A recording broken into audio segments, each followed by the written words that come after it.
the taste of this plant, like I said, it's kind of like lemons, right? This is one of our sour tasting plants, which honestly is not really that common amongst medicinal plants. So it is pretty unique. You know, it's like we've got tons of bitter herbs and tons of aromatic herbs and tons of pungent herbs and lots of astringents, right? But there's not like a ton of really overtly sour plants, especially that aren't berries, right? I mean, berries tend to be the foods that have the most sourness to them. And so it's really cool to see a plant that the main part we use is the leaf, and that it has that sour taste. And so what we see with the sour taste is that it commonly has an influence on the vasculature, right? What we find, sour herbs oftentimes influence the blood, the heart, the cardiovascular system, right? Hawthorn being a really great example of that. Elderberry being a really good example of that. Many of our berry plants, simply by virtue of them being like very antioxidant rich, right, are going to be having an influence on the cardiovascular system. But that is what we see with a lot of our sour tasting plants. We oftentimes see sour tasting plants also generally will have a bit of an influence on the digestive system.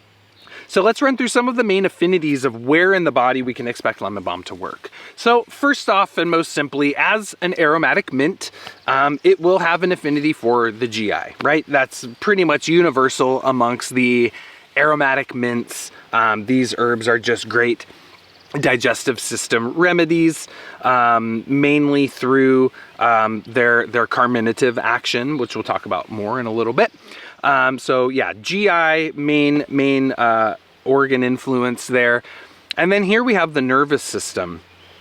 This is one of my favorite nervous system plants. I love lemon balm for the nervous system. This is a fantastic agent for a very nice wide variety of nervous system issues, which we'll talk about a little bit more.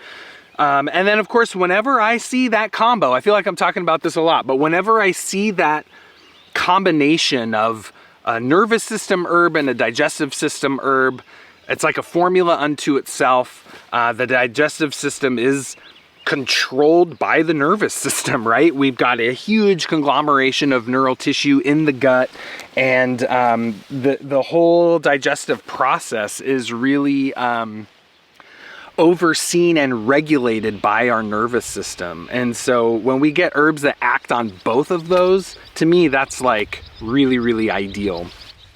So the GI, the nervous system, and then we have an influence on the cardiovascular system, especially within the heart. And we'll talk about that specifically in a little bit. So we do see a bit of a cardiovascular influence. And then we see this plant having an influence on the thyroid. You know, I feel like I kind of hear different things. Sometimes herbs can be a little confusing, especially when you start researching them and reading different authors.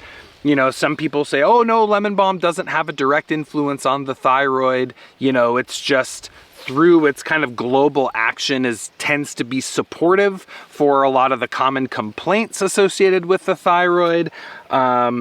So yeah, you'll kind of hear two different things. I don't really know what the truth is, to be perfectly honest. I'll just be transparent. I don't really know whether it does actually have an influence on the thyroid or not. But I do know that it is very supportive for a particular specific thyroid pattern, which we'll talk about in a little bit.